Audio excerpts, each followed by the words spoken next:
everybody. Matt Lawton here. This is the Astrological Winds channel. Going to take a look at first the month of May quickly and the bigger events for the month of May, and then we'll look at the weekly for the week of May 3rd through the 9th today. So quickly in the month of May, we have a few things going on for sure that are going to be some significant changes. The first thing is we're going to have Jupiter go into Pisces, and that will be for just about, it'll go into Pisces just for about 2 degrees. It's going to start slowing down after it goes into Pisces, and then by June 20th, Jupiter will turn retrograde and start coming back towards Aquarius, so that by July 29th, it'll be back in Aquarius again, and it'll stay in Aquarius the rest of the year. It'll turn direct again on October 18th, and then eventually December 30th, like right at the end of this year, it'll go back into Pisces for good, or for basically close to a year.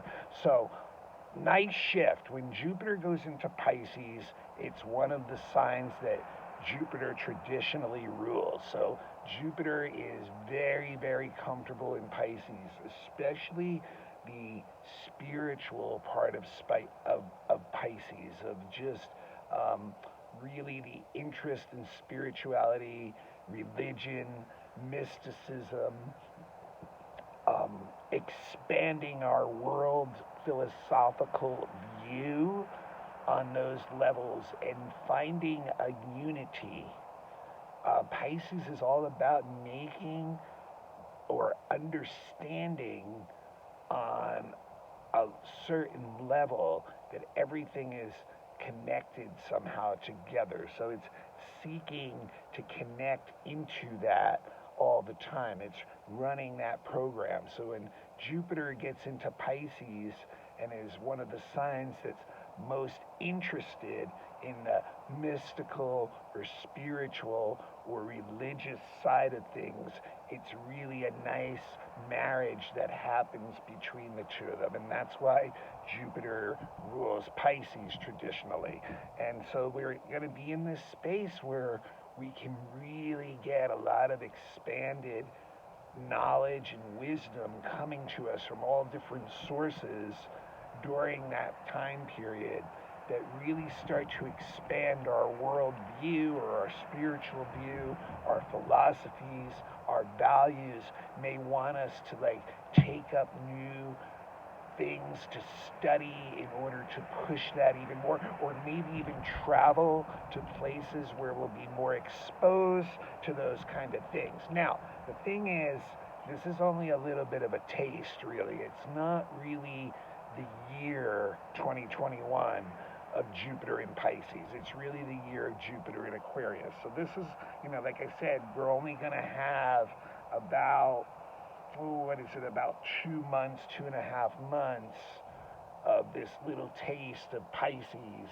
before we go back into Aquarius for the rest of the year. But that is a pretty big shift. And, you just see people's, tolerance of one another, become more expanded, and you'll see that, they'll get more able to tap into what their ideals are and be able to tap into that and expand on that too. So very interesting shift going on there. Also, it's going to be the beginning of the retrograde season, really starting to get more of a grip in May. Remember, Pluto went retrograde on the 24th, so the next guy going retrograde is going to be Saturn, and Saturn will be going retrograde later in the month too. And so, basically, when we have Saturn in Aquarius, where it's still really strong, and I really think, we're seeing a lot of the things that we want to improve right now. We're seeing a lot of the things that we want to make better in our lives and in the social world around us too.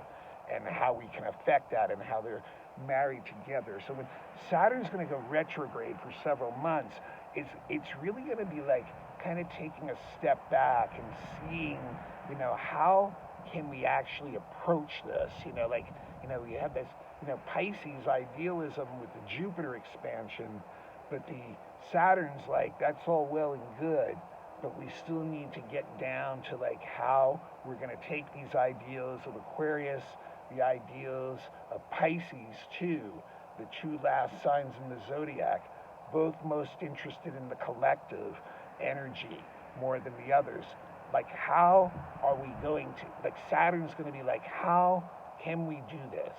So we're going to examine that for 4 or 5 months in that time period that Saturn will be retrograde. So we're going to see that shift go on. And then right at the very end of the month, Mercury is going to go retrograde too in Gemini, in the sign that it rules. So like I said earlier in the year when Mercury went retrograde in Aquarius, this year is a year where the 3 Mercury retrograde periods are going to be in air signs. And, Mercury operates really well in air signs. They both have this connection to the intellect and logic, not allowing like emotions to like stain our decision-making process too much. So there's that good connection with that, with Mercury going into Gemini, and it will be staying in Gemini for 10 weeks because of going through the retrograde period. By the time Mercury hits retrograde, it's going to be out at 24, 25 degrees in Gemini, and then it'll slide back into about 14 degrees or so and go forward again. So we're going to have Mercury in Gemini all the way until July. But that retrograde period, like I said, it's going to like affect thinking and logic the most, and intellect. So it seems like that's going to be, once again, there may be a lot of confusion in like trying to use the intellect to make a lot of the decisions during like that period. So it's going to be a time where, once again, Mercury's going to have a hard time relying on its regular toolbox to figure out what to do. And then also, the eclipse season is starting also. Our first eclipse season. Remember, the North Node's in Gemini. So Sun's getting close to Gemini. So that means we're going to have our first eclipse season starting with the new moon in Gemini at the end of the month. So that can definitely bring, some very sudden changes, because we know the eclipses can make our lives make a right or left turn, supposedly, and put us on a completely new path if they hit our chart strongly, or if they hit certain countries or the world strongly. So that'll be coming up at the end of the month too. The beginning, we'll have 2 eclipses in this eclipse season. The first one, the new moon in Gemini at the end of the month. And one other thing to add for the month, Neptune is going to be conjuncting Pallas Athene, the asteroid that represents the daughter type archetype of the female. And so Neptune can start to like erode some of those strong belief systems that people get attached to and are even willing to fight for, maybe even if it's not worth fighting for those things anymore. So Neptune's going to come in and really like show, maybe confuse a lot of people's values, or like show them where their values not really fitting in with the world, or their idealism is not really fitting in well with the world, and maybe try to make some adjustments and soften some of that stuff up. So those are the main things going on in the month of May. And so not intense stuff in the beginning, but as we slide towards the end and end up getting into those retrograde periods, and the eclipse periods will probably end up going through some pretty big changes again. All right, for the week, we have some pretty good energy going on this week. It starts a little interesting, a little bit tough on Monday, but then as the week goes on, we have some really interesting energy shifting and, moving us, I would think, in a more positive direction or a less challenging direction than a lot of the astrology weather of this year so far. But the most challenging day this week is going to be today, Monday. We've got a very interesting mix going on today of Mercury squaring Jupiter, but at the same time, the Sun, which is still conjunct Uranus, is squaring Saturn, which is also conjunct the Moon today. And so we have the Uranus-Saturn square, which, remember, every week it's triggered by the Moon in some kind of fourth harmonic. So this week it's on Monday, and that therefore is really triggering that energy of the Saturn-Uranus square, which is our main energy of this year, where we're watching structures slowly break down and then quickly being replaced by other things. And then do some of these things stick? We don't know. Not sure yet. But Mercury-Jupiter really expands the mind. This, right now on, coming into the early part of this week, a lot of exposure to new ideas or broadening the ideas that we already have. So like there's this very broad, optimistic viewpoint of wanting to go for these kind of ideas that you've been exposed to. And there can be a lot of future planning kind of going on in your mind, like organizing how you're going to do these things and wanting to really reach out and get a broader understanding brought in, but through the ideas you've been exposed to. And that may be through other people, that may be through some of the experiences you had, maybe some of the knowledge that you picked up recently, maybe through traveling. So there's this really desire to push to a new place in the future and to plan doing that and to have this really optimistic, good attitude about wanting to do that. But at the same time, we have the Sun squaring Saturn, which is like, well, wait a minute. That's all fine and dandy, but do there are responsibilities and duties that still are needing to be met before you can go forward.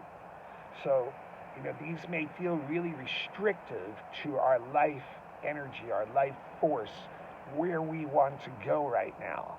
But yet, all those Mercury and Jupiter ideas could just be a house of cards, basically, that can easily fall apart if we don't do the Sun-Saturn part of it, of not rolling up our sleeves and being disciplined about the duties we have to take care of in order to be responsible to get to the point where we can launch to these new places. So it can feel restrictive. It can feel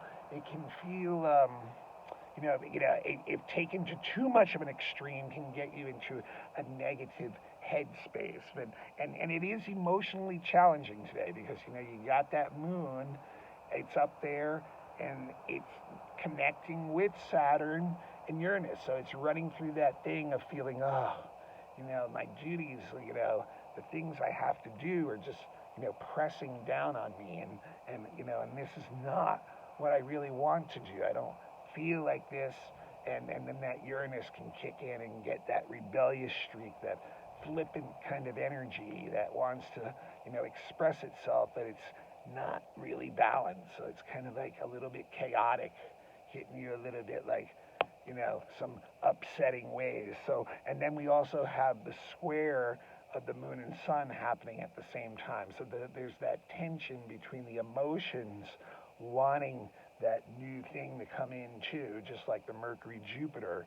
The Moon in Aquarius wants that that new connection, that new idea, that new way of doing things. And yet the sun in Taurus is that just stubborn rock of an energy that is really stuck on the way it wants to do things that have worked well for it before, and thus feels a little bit, let's say, awkward or unsafe out in that terrain of, bringing in change. So, can be a little bit of a challenging day on Monday in that respect. The interesting thing about it, and as I've said this a lot of times before, is that,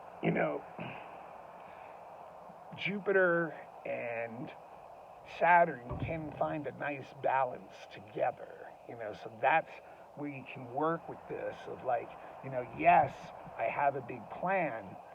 That big plan now needs to have the details all filled in by the Saturn part. So interesting energy going on there. And then also on a Monday today, we begin the Gemini season coming in, taking over from the Taurus season as Mercury goes into Gemini, the sign that it rules. So Mercury, very comfortable in Gemini because it's an air sign, an intellectual sign, and when Mercury goes there, it's really, really interested in collecting information and going around like a little bee, buzzing around to all these different flowers and taking a little bit of this and a little bit of that and, adding it to information. And then not only that, but bringing it, so to speak, back to the hive, wanting to communicate these ideas that, this new information, this new knowledge that you're getting and incorporating that through your own consciousness first by connecting with other people and creating a conversation, basically, so that it's substantiating it within you, and then you're also message, you're wanting to announce what's going on, and then it does when it's in Gemini. It's a dualistic sign, so then you're getting that back from the receiver too, so it becomes like conversational. It's a very comfortable place for Mercury to be. But there is an issue with Mercury in Gemini too, and that is the superficiality that can occur when there's this constant collecting, but maybe not so much the absorption, getting into the depths before something else takes the attention away from what you're looking at onto something other new and interesting thing too. So like I said, kind of like that bee buzzing from one place to another, collecting information. But yeah, so that begins our shift. And like I said, Mercury's going to be in Gemini for 10 weeks. So that's actually a good thing, because despite the retrograde, it is a sign that Mercury is very adept at working well in. So, and then we go from there. I'm going to go to Wednesday. Tuesday, not much happening. Wednesday's an interesting day. First of all, Jupiter again gets a little bit of a bump to us, but sextiling the asteroid Ceres, which is the female archetypal energy of the mother, the nurturing principle, the receptiveness of the mother energy. And so we get this going on. We're getting like our nurturing through those Jupiter things, through knowledge, through wisdom, through the philosophies that we have, and they're developing. There's opportunities coming to us because we're opening up to them. And so when we open up to those things, we allow that energy to come in. And so this nurturing energy may come in and bring us some ways of looking at things in life, the things we value, the things that we're really into, and finding some kind of way of being like peaceful in there and finding opportunities with others to connect with like fruitful or productive endeavors. Even something like food production would be so, this would be such a good like week to take the opportunity to create productive endeavors that support nurturing. It's a good way to say it. And then also that day, There's a couple little tricky ones too. Neptune is square the asteroid Juno. And Juno is, once again, female archetype representing the wife or the partnership energy. And here, with Neptune, there's a diffusion going on. So there's some interesting energy maybe going on in partnerships this week where maybe we are seeing things with partners or in one-on-one relationships that we have with people, which may not necessarily be just a romantic partnership, but like where you see like the ideals of what you had for that relationship are being challenged right now, that they're being diffused, that they're being watered down somehow, they're being eroded. And so like there can be like a disconnection maybe, or like a confusion or fogginess that may be starting to occur within those relationships. And interestingly enough, Venus semi-square Chiron that day too, so it shows a frustration from maybe being stuck in a certain spot in certain relationships that seemingly you're unable to get out of, and it kind of is like scraping the same scab on a wound so that it keeps reopening back up, and it doesn't seem like you're able to avoid doing that. So there can be some sensitive energy going on in more intimate relationships on a Wednesday. By Thursday, another nice shift, and once again, led by relationship energy, and it starts with Venus trining Pluto. And Venus trining Pluto is a really nice aspect for really diving in deeply into intimacy and relationships, in the sense of like strong emotions will come up, and strong emotional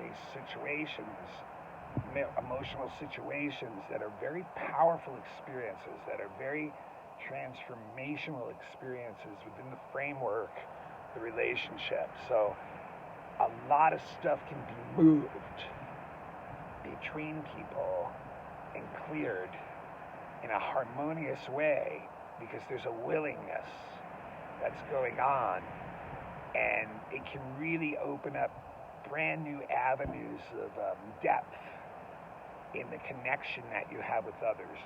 And you really, really feel life deeply with the Venus Pluto. So like the artistic expression that can be outputted during a Venus Pluto trine can be profound. You can really get your artistic output, can really reach some really deep levels. So very interesting energy there. And then also Chiron is sextiling the North Node on Thursday. And that is, an opportunity right now to connect with groups of people, associate with groups of people that bring healing to the individual and to the people within that group.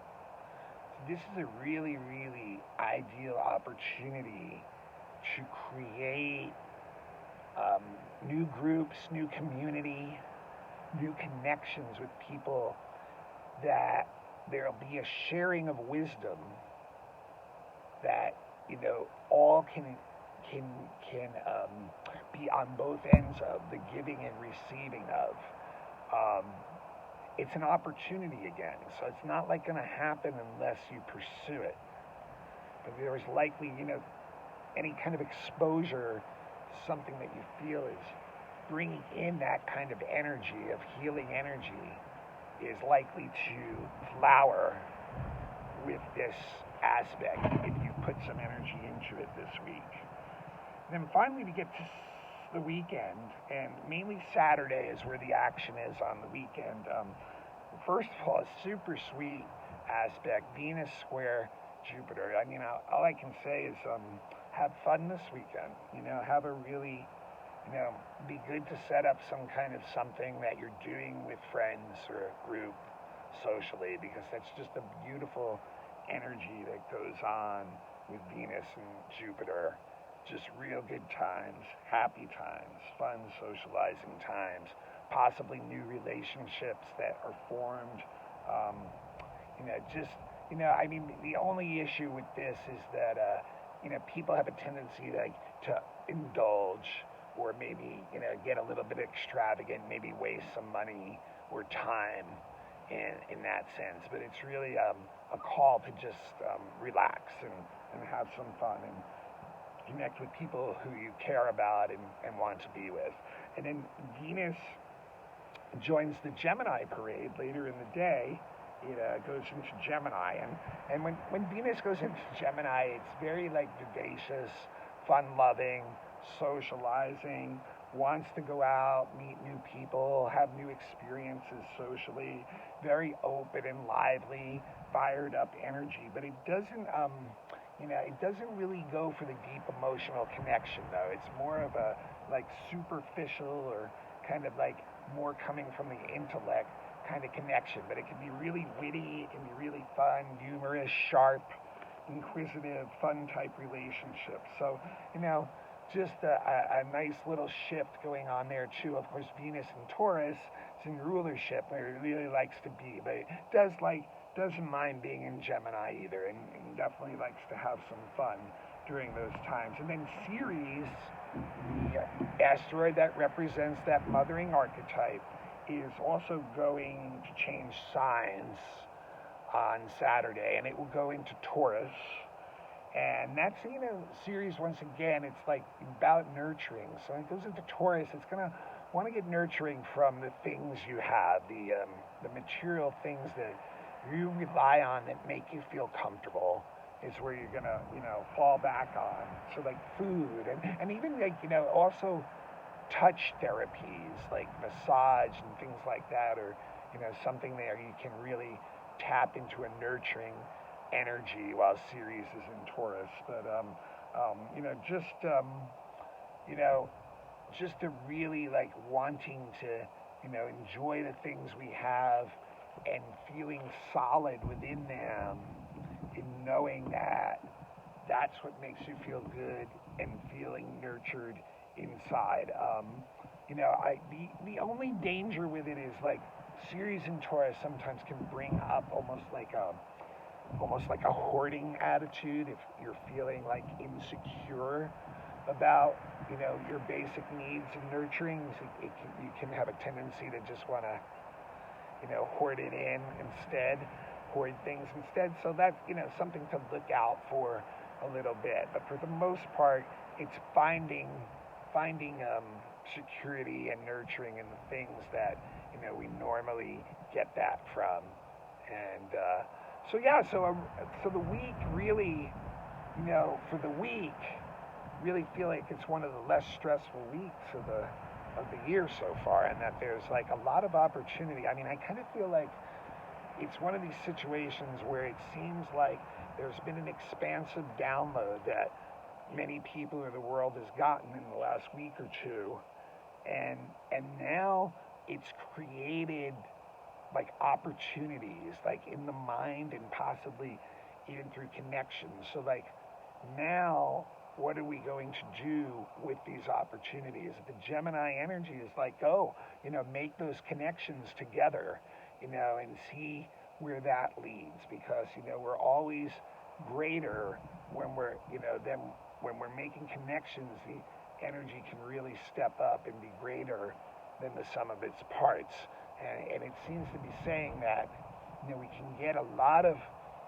spiritual nurturance and the things we need type nurturance by following opportunities to like expand our knowledge and value and wisdom base, and expand the connections we're making with other people that bring in like a healing or type of energy, or a learning type of energy.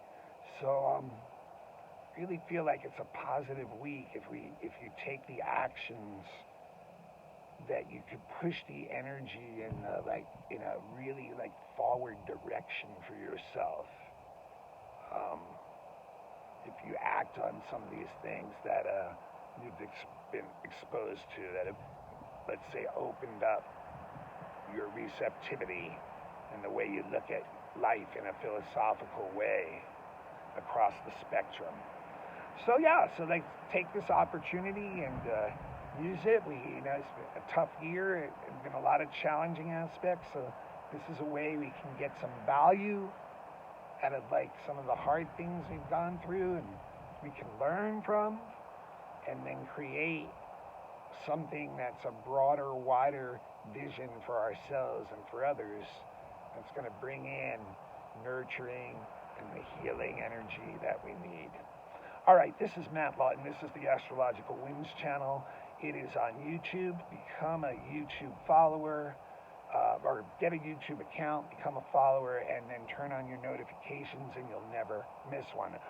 Right now, my Facebook page is still down, so Messenger is still down. So if you need to get me, it's matthue@gmail.com. I do all kinds of readings, natal readings, predictive readings, elections for the best time to do something, horary questions if you have a burning emotional question that you're indecisive about, children's charts, looking at them, relationship charts, and astrolocality if you're thinking about moving somewhere else, what your chart will look like there.